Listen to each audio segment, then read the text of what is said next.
আমাৰ বৰগলিৰ যি উপস্বাস্থ্য কেন্দ্ৰ এই স্বাস্থ্য কেন্দ্ৰত সঁচা কথা চাওক বৰগলি কলিয়াবৰৰ ভিতৰত একেবাৰে পিছপৰা অঞ্চল আৰু এই পিছপৰা অঞ্চলত আপোনাৰ যে ডাঙৰ এখন হস্পিটেল ইয়াৰ কোনো ব্যৱস্থা নাই যদিও চৰকাৰী মাটি আছে কিন্তু চৰকাৰে এতিয়ালৈকে তেনেকুৱা ডাঙৰ হস্পিটেলৰ ব্যৱস্থা কৰা নাই আমি বিভিন্ন দল সংগঠনৰ ফালৰ পৰা নেমচুৰ ফালৰ পৰাও আমি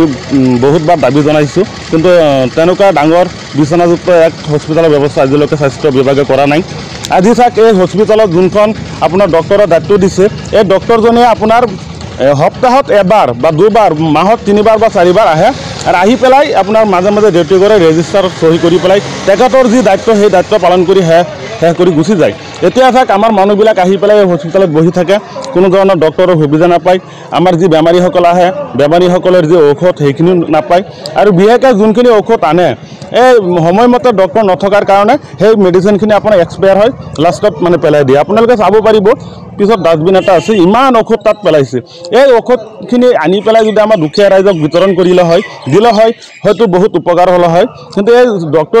ডক্টৰজনীৰ যি গাফিলতি এই গাফিলতিৰ কাৰণে আজি এনেকুৱা অৱস্থা হৈছে এতিয়া আপোনালোকৰ জৰিয়তে আমি এটা কথাই চৰকাৰক তথা স্বাস্থ্য বিভাগক অনুৰোধ কৰিছোঁ যে অতি শীঘ্ৰে আমাৰ এই অঞ্চলত এই দুখীয়া অঞ্চলৰ কাৰণে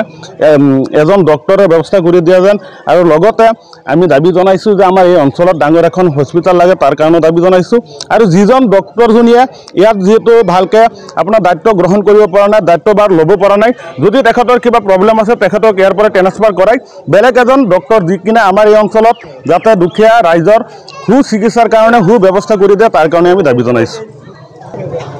নাম আৰু কি হৈছে ইয়াত মোৰ আন্দাৰত মই চিএছও যাক কয় কমিউনিটি হেল্থ অফিচাৰ আৰু ইয়াত আমাৰ মোৰ আন্দাৰতে আছে 20,000 মানুহ এই 20,000 মানুহৰ এইখিনি আমাৰ অকল সাব চেণ্টাৰতে বহি যে মই পেচেণ্ট চাব লাগিব বা সদায় আহিব তেনেকুৱা নহয় আমাৰ চৰকাৰৰ পৰা যিবোৰ ৰুলছ ৰেগুলেশ্যন থাকে গাঁৱত গৈ পিনি প্ৰেগনেণ্ট মানুহক আমি চাব লাগে বাচ্চাটো হোৱাৰ পিছত আমি চাব লাগে 7 দিন 14 দিন 21 দিন 42 দিনলৈকে আমি চাব লাগে আশাৰ লগত গৈ আৰু আমাৰ গাঁৱত যিখিনি চুগাৰ প্ৰেছাৰ হৈ থাকে মানুহখিনি আমি গাঁৱত গোটেইখিনি মানুহ সাব চেণ্টাৰত গেডাৰিং কৰিব নোৱাৰোঁ যিহেতু 20,000 মানুহ ইয়াত 4খন গাঁৱত 1 নং 2 নং 3 নং 4 নং গতিকে আমাৰ কেম্প দিয়া হয় গতিকে আমাৰ এতিয়া যোৱা সপ্তাহত 16 তাৰিখে এটা কেম্প দিয়া